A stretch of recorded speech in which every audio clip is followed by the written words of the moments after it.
आपने 10 सालों में देखा कि इनके 2-3 उद्योगपति मित्र कहां से कहां चले गए, दुनिया के सबसे अमीर इंसान बन गए, क्योंकि मोदी जी ने उनका समर्थन किया। मोदी जी ने सारे देश की संपत्ति उनको सौंप दी। ಇಬ್ರು ಬಂಡವಾಳಶಾಹಿಗಳು ನರೇಂದ್ರ ಮೋದಿ ಅವರ ಸ್ನೇಹಿತರು. ಅವರು ಮಾತ್ರ ಎಲ್ಲಿಂದ ಅವರ ಆಸ್ತಿ ಮಾತ್ರ ಯಾವ ಮಟ್ಟಕ್ಕೆ ಜಾಸ್ತಿ ಆಗಿದೆ ಅಂದ್ರೆ, ಜಗತ್ತಿನ ಅತಿ ಶ್ರೀಮಂತರಲ್ಲಿ ಇವರುಗಳು ನರೇಂದ್ರ ಮೋದಿ ಅವರ ಇಬ್ರು ಸ್ನೇಹಿತರು ಬಂಡವಾಳಶಾಹಿಗಳಾಗಿದ್ದಾರೆ. ಈ 10 ವರ್ಷದಲ್ಲಿ ಏನಾದ್ರೂ ಒಳ್ಳೇದಾಗಿದೆ, ಅಭಿವೃದ್ಧಿ ಆಗಿದ್ರೆ ಆ ಇಬ್ರು ನರೇಂದ್ರ ಮೋದಿ ಅವರ ಬಂಡವಾಳಶಾಹಿ ಸ್ನೇಹಿತರಿಗೆ ಮಾತ್ರ. आपको रोज रोज बताया जाता है कि गर्व होना चाहिए, देश का सम्मान बढ़ रहा है, देश आगे बढ़ रहा है, लेकिन मैं आपसे पूछना चाहती हूं कि आपको क्या मिला है इन 10 सालों में? ದಿನಾ ಹೇಳ್ಕೊಂಡು ಬರ್ತಾ ಇದ್ದಾರೆ, ದೇಶದ ಮರ್ಯಾದೆ ಹೆಚ್ಚುತ್ತಾ ಇದೆ, ದೇಶ ಮುಂದುವರಿತಾ ಇದೆ, ಜಗತ್ತಿನಲ್ಲೇ ದೇಶ ಒಂದು ದೊಡ್ಡ ಮಟ್ಟಕ್ಕೆ ಏರ್ತಾ ಇದೆ ಅಂತ. ಒಂದು ಬಹಳ ಸುಲಭವಾದ ಪ್ರಶ್ನೆ ಕೇಳ್ತೀವಿ, ನಿಮ್ ಜೀವನದಲ್ಲಿ ಏನಾದ್ರೂ ಒಳ್ಳೇದಾಗಿದ್ಯಾ ಈ 10 ವರ್ಷದಲ್ಲಿ ಅಂತ ಯೋಚನೆ ಮಾಡಿ. आपके बच्चों को रोजगार मिला है? ನಿಮ್ ಮಕ್ಕಳಿಗೆ ಕೆಲಸ ಸಿಕ್ಕಿದ್ಯಾ? महंगाई कम हुई है? ಬೆಲೆ ಏರಿಕೆ ಕಮ್ಮಿ ಆಗಿದ್ಯಾ? आपके लिए अस्पताल बनाए हैं? ಆಸ್ಪತ್ರೆಗಳು ಏನಾದ್ರೂ ಅವರು ಕಟ್ಟಿಸ್ಕೊಟ್ಟಿದಾರಾ?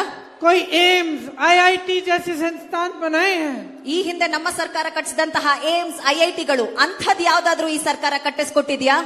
क्या काम किया है? ಏನ್ ಕೆಲಸ ಮಾಡಿದಾರೆ ಮತ್ತೆ?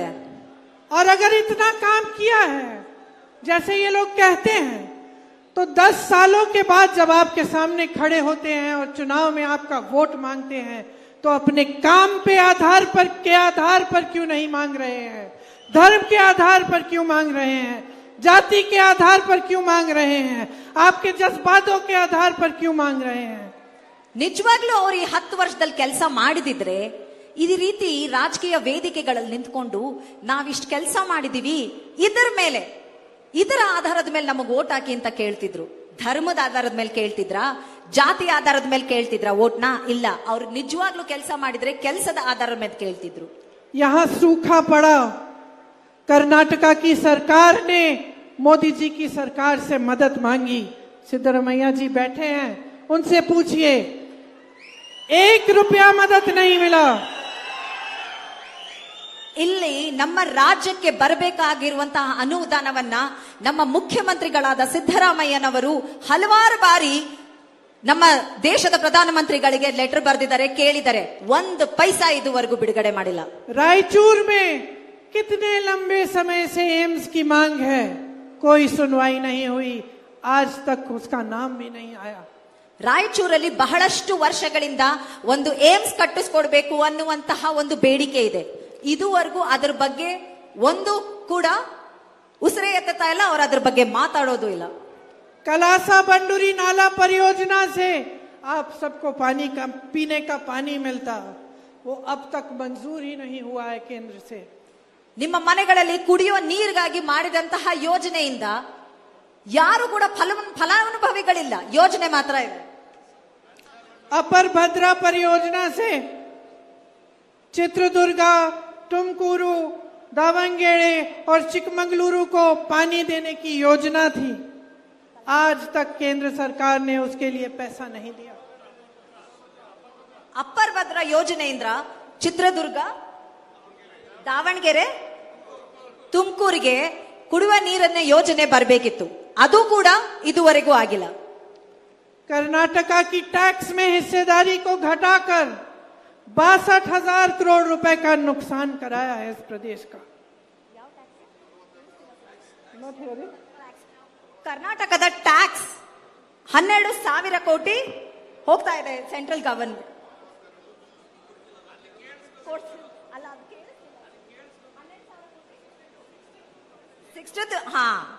ನಮ್ಮ ಸರ್ಕಾರಕ್ಕೆ ನಮ್ಮ ಪಾಲು ಬರ್ಬೇಕಾಗಿರೋದಕ್ಕಿಂತ ಕಡಿಮೆ ಕೊಟ್ಟು ಬರೀ 62,000 ಕೋಟಿ ನಷ್ಟ ಮಾಡಿದ್ದಾರೆ ನಮ್ಮ ಒಂದು ಟ್ಯಾಕ್ಸ್ ಡೆವಲ್ಯೂಷನ್ ಅಲ್ಲಿ. प्रधानमंत्री जी कहते हैं कि वो दिन रात देशवासियों के लिए काम करते हैं, तो ये भेदभाव क्यों? कर्नाटका के साथ ऐसा क्यों? हिमाचल प्रदेश में इनकी सरकार नहीं है, वहां आपदा आई, वहां एक पैसा नहीं दिया आपदा के लिए। क्यों? क्योंकि सही नियत से, सच्चे दिल से आपके लिए नहीं काम कर रहे हैं। क्योंकि आपके साथ हर पल राजनीति की जाती है। जहां उनका फायदा होता है, जहां से उनको सत्ता मिलेगी, वहां पे काम कराएंगे। जहां उनका फायदा नहीं है, वहां देशवासियों की कोई परवाह नहीं है। ದಿನ ರಾತ್ರಿ ಬೆಳಗ್ಗೆ ರಾತ್ರಿ ಕಷ್ಟಪಟ್ಟು ಕೆಲಸ ಮಾಡ್ತಾರೆ ಪ್ರಧಾನ ಮಂತ್ರಿ ಅಂತ ಹೇಳ್ತಾರೆ. ಅಂದಮೇಲೆ ನಮ್ ಕರ್ನಾಟಕಕ್ಕೆ ಮಾತ್ರ ಯಾಕಿಂತ ಅನ್ಯಾಯ ಮಾಡ್ತಿದೆ? ಯಾವ ಯಾವ ರಾಜ್ಯಗಳಲ್ಲಿ ಅವ್ರ ಅಧಿಕಾರ ಇರುತ್ತೆ ಅಲ್ಲಿ ದುಡ್ಡು ಹೋಗುತ್ತೆ, ಎಲ್ಲಿ ಅವ್ರಿಗೆ ಅಧಿಕಾರ ಸಿಗದಿಲ್ಲ ಅಲ್ಲೆಲ್ಲ ಮಲತಲ್ಲಿ ತಾಯಿ ಧೋರಣೆ ಮಾಡ್ತಿದ್ದಾರೆ. ಇದು ಈ ದೇಶದ ಪ್ರಧಾನ ಮಂತ್ರಿ ನಮ್ಮ ರಾಜ್ಯಕ್ಕೆ ಮಾಡ್ತಿರುವಂತಹ ದ್ರೋಹವನ್ನ ಎತ್ತಿ ತೋರಿಸುತ್ತೆ. आपने कर्नाटका में कांग्रेस की सरकार चुनी। आप खुद बता सकते हैं कि आपके जीवन में कुछ फर्क पड़ा कि नहीं। आपकी सरकार ने आपको गारंटी दी थी और आज एक एक गारंटी पूरा करने का काम शुरू हो गया है। ನೀವು ಕಾಂಗ್ರೆಸ್ ಪಕ್ಷಕ್ಕೆ ಆಶೀರ್ವಾದ ಮಾಡಿ ವಿಧಾನಸಭೆಯಲ್ಲಿ ನಮ್ಮನ್ನ ಚುನಾಯಿಸಿದ್ರಿ. ನಂತರ ಈ ಒಂದು ವರ್ಷದಲ್ಲಿ ನಿಮ್ ಜೀವನ ಬದಲಾಗಿಲ್ವಾ? ಆ 5 ಗ್ಯಾರಂಟಿಗಳು ಕರ್ನಾಟಕದ ಪ್ರತಿ ಒಬ್ಬರ ಜೀವನದಲ್ಲೂ ಒಂದು ದೊಡ್ಡ ಬದಲಾವಣೆಯನ್ನ ತಂದಿದೆ. गृह लक्ष्मी योजना से 1 करोड़ से अधिक महिलाओं को हर महीने 2000 रुपए मिल रहे हैं। ಗೃಹಲಕ್ಷ್ಮಿಯಿಂದ ಕರ್ನಾಟಕದ 1 ಕೋಟಿಗೂ ಹೆಚ್ಚು ಮಹಿಳೆಯರಿಗೆ ತಿಂಗಳಿಗೆ 2000 ರೂಪಾಯಿ ಹೋಗ್ತಿದೆ. गृह ज्योति योजना की गारंटी थी, आज आपके बिलों से, बिजली की बिलों से 200 यूनिट हर महीने कट रहे हैं। ಗೃಹ ಜ್ಯೋತಿ ಯೋಜನೆಯಿಂದ ನಿಮ್ಗೆಲ್ಲರಿಗೂ ಗೊತ್ತಿರೋ ಹಾಗೆ ಕರೆಂಟು 200 ಯೂನಿಟ್ ವರೆಗೂ ಪ್ರತಿಯೊಂದು ಮನೆಗೂ ಫ್ರೀ ಆಗಿ ಹೋಗ್ತಿದೆ. अन्न भाग्य से 4 करोड़ से अधिक लोगों को राशन मिल रहा है। ಅನ್ನಭಾಗ್ಯ ಯೋಜನೆಯಿಂದ 4 ಕೋಟಿಗೂ ಹೆಚ್ಚು ಜನ ಇವತ್ತು ರೇಷನ್ ತಗೋತಾ ಇದ್ದಾರೆ. मेरी बहनें मुफ्त में बस यात्रा कर रही हो कि नहीं? कर रही हो? अच्छा लग रहा है? सुविधा हो रही है? क्योंकि आपने सही सरकार चुनी। युवा निधि में 1.5 लाख युवाओं को वजीफा और 10 लाख और जल्द ही 10 लाख को भी वजीफा मिलेगा। और ये केवल शुरुआत है। कांग्रेस पार्टी ने पूरे देश भर के लिए एक न्याय पत्र बनाया है। ನನ್ನೆಲ್ಲ ಅಕ್ಕ ತಂಗಿಯರು ಖುಷಿಯಾಗಿದ್ದೀರಾ ಇಲ್ವಾ? ಶಕ್ತಿ ಯೋಜನೆಯಲ್ಲಿ ಬಸ್ಗಳಲ್ಲಿ ಫ್ರೀಯಾಗಿ ಓಡಾಡ್ತಿದ್ದೀರಾ ಇಲ್ವಾ? ಯುವ ನಿಧಿಯಲ್ಲಿ 10 ಲಕ್ಷಕ್ಕೂ ಹೆಚ್ಚು ಯುವ ಜನತೆಗೆ ಇವತ್ತು ಭರ್ತಿ ಸಿಗ್ತಾ ಇದೆ. 3000 ರೂಪಾಯಿ ಏನು ಗ್ರಾಜುಯೇಟ್ಸ್ಗೆ ಕೊಡ್ತಾ ಇದೀವಿ, 1500 ರೂಪಾಯಿ ಡಿಪ್ಲೊಮಾದವ್ರಿಗೆ ಕೊಡ್ತಾ ಇದೀವಿ. ಪ್ರತಿ ಆ ಒಂದು ಫಲಾನುಭವಿಗಳಿಗೆ ಸಿಗ್ತಾ ಇದೆ. इस देश के हर गरीब परिवार में जो सबसे ज्यादा उम्र की महिला है, उसे 1 लाख रुपए सालाना हमारी सरकार देगी। ಇವತ್ತು ಕೇಂದ್ರ ಸರ್ಕಾರದಲ್ಲಿ ನಮ್ಮ ಒಂದು ಪಕ್ಷ ಆಡಳಿತಕ್ಕೆ ಬಂದ್ರೆ ಬಿಪಿಎಲ್ ಕಾರ್ಡ್ ಇಡುವಂತಹ ಬಡತನ ರೇಖೆಗಿಂತ ಕೆಳಗಿರುವಂತಹ ಕುಟುಂಬಗಳಲ್ಲಿ ಮಹಿಳೆಯರಿಗೆ ಅಂದ್ರೆ ಯಜಮಾನಿಯರಿಗೆ ವರ್ಷಕ್ಕೆ 1 ಲಕ್ಷ ರೂಪಾಯಿಯನ್ನ ಕೊಡಬೇಕು ಅನ್ಕೊಂಡಿದ್ದೀವಿ.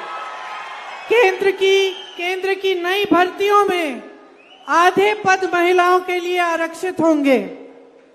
ಕೇಂದ್ರ ಸರ್ಕಾರದ ಸರ್ಕಾರಿ ಉದ್ಯೋಗಗಳಿದೆಯಲ್ಲ ಅದರಲ್ಲಿ 50% ಅಷ್ಟು ರಿಸರ್ವೇಶನ್ ಹೆಣ್ಮಕ್ಳಿಗೆ ಅಂತ ಇಟ್ಟಿರ್ತೀವಿ. आशा, आंगनवाड़ी और रसोईया महिलाओं के लिए मानदेय में केंद्र का योगदान 2 गुना होगा। ಆಶಾ ಕಾರ್ಯಕರ್ತೆಯರು, ಅಂಗನವಾಡಿ ಟೀಚರ್ಗಳು, ಕಾರ್ಯಕರ್ತೆಯರು ಮತ್ತೆ ಬಿಸಿ ಊಟದ ಕಾರ್ಯಕರ್ತೆಯರು ಎಲ್ಲರಿಗೂ ಅವರ ಒಂದು ವೇತನ ದುಪ್ಪಟ್ಟಾಗತ್ತೆ. 25 लाख तक स्वास्थ्य की सारी सुविधाएं आपके लिए मुफ्त होंगी। ಪ್ರತಿ ಕುಟುಂಬಕ್ಕೂ 25 ಲಕ್ಷದಷ್ಟು ಹೆಲ್ತ್ ಇನ್ಶೂರೆನ್ಸ್ ಅಂದ್ರೆ ಆರೋಗ್ಯ ವಿಮೆ ಸಿಗತ್ತೆ. 30 लाख सरकारी पद आज खाली हैं। मोदी जी के राज में ये 10 सालों से इतने पद खाली हैं, लेकिन किसी ने भरने का काम नहीं किया। कांग्रेस ये गारंटी दे रही है कि इन पदों को भरा जाएगा, इनमें भर्ती की जाएगी। 10 ವರ್ಷದಿಂದ ನರೇಂದ್ರ ಮೋದಿ ಅವರ ಸರ್ಕಾರದಲ್ಲಿ 30 ಲಕ್ಷ ಸರ್ಕಾರಿ ಹುದ್ದೆಗಳು ಖಾಲಿ ಬಿದ್ದಿವೆ. ನಮ್ಮ ಕಾಂಗ್ರೆಸ್ ಪಕ್ಷದ ಗ್ಯಾರಂಟಿ ಏನಂದ್ರೆ ನಮ್ಮ ಸರ್ಕಾರ ಆಡಳಿತಕ್ಕೆ ಬಂದಾಗ ಈ ಅಷ್ಟು ಉದ್ಯೋಗಗಳನ್ನ ಭರ್ತಿ ಮಾಡ್ತೀವಿ. शिक्षा के लोन माफ किए जाएंगे और स्नातक पास बच्चों के लिए अप्रेंटिसशिप का प्रोग्राम होगा जिससे वो 1 लाख रुपए सालाना कमा पाएंगे. ಎಲ್ಲಾ ಶಿಕ್ಷಣದ ಮೇಲಿರುವಂತಹ ಸಾಲವನ್ನ ಮನ್ನಾ ಮಾಡ್ತೀವಿ. ಜೊತೆಗೆ ಸ್ನಾತಕೋತ್ತರ ಪದವೀಧರರೇನಿದ್ದಾರೆ ಅವರಿಗೆ 1 ವರ್ಷಕ್ಕೆ 1 ಲಕ್ಷ ರೂಪಾಯಿಯಷ್ಟು ಏನು ವೃತ್ತಿ ಧನದ ಒಂದು ಕೆಲಸವನ್ನ ಗ್ಯಾರಂಟಿ ಆಗಿ ಕೊಡ್ತೀವಿ.